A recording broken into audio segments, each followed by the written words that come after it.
የእርሻ ቦታዎችን ለማዘመን በማሰብ በበሬ ይታረሱ የነበሩ መሬቶች በድሮን እየታረሱ ነው። በሬውን ትቶ ድሮን መጥመድ የጀመረው አዲሱ አሰራር መዓት ያለውን መፍትሄ ወደ መሬት እያወረደ ነው። የዘራውን ዘር ለማሳደግ ምቹ መሬት ያላገኘው ገበሬ ማዳበሪያ ሲጠይቅ መደበሪያ እያወረዱለት ነው።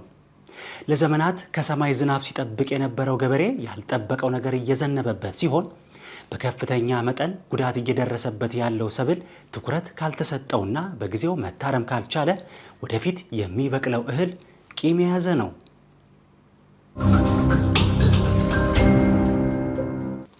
እንደ ሽማግሌ አቅሙ እየቀነሰ የመጣው የኢትዮጵያ ገንዘብ ህዝቡን ከመደገፍ ወደ መደገፍ እየተሸጋገረ ነው።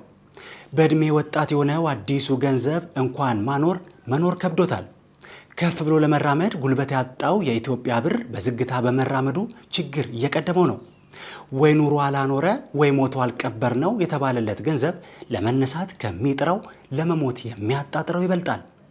ገንዘቡን አፈር አልብሰው ህዝቡን አፈር አስልሰው እየቀጠሉ ያሉት ጌቶች ነፍስ የሌለው ብር ይዘው ኢኮኖሚያችን አልሞተም ይላሉ። የትምህርት መሳሪያ ይሸጡ የነበሩ ነጋዴዎች የጦር መሳሪያ መሸጥ ጀመሩ።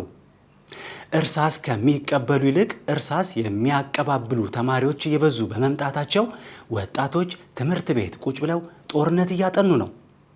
ትምህርት ቤቶች የጦር ካምፕ በመሆናቸው ምክንያት ክላስ ትተው ክላሽ የጀመሩ ወጣቶች የተበራከቱ ሲሆን ከጠመኔው ይልቅ ባሩድ የሚቦንባቸው እነዚህ የእውቀት ቤቶች ቀለሙን ትተው ቀለሃውን እያስጨበጡ ነው።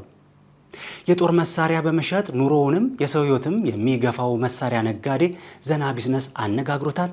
እንደሚከተለው ይቀርባል። የመሳሪያ ንግድ በጣም ደስ ይላል። በጣም እኔ ከልጅነቴ ጀምሮ ነው መሳሪያ መነገድ የጀመርኩት። ልጅ እያለሁ ጀምሮ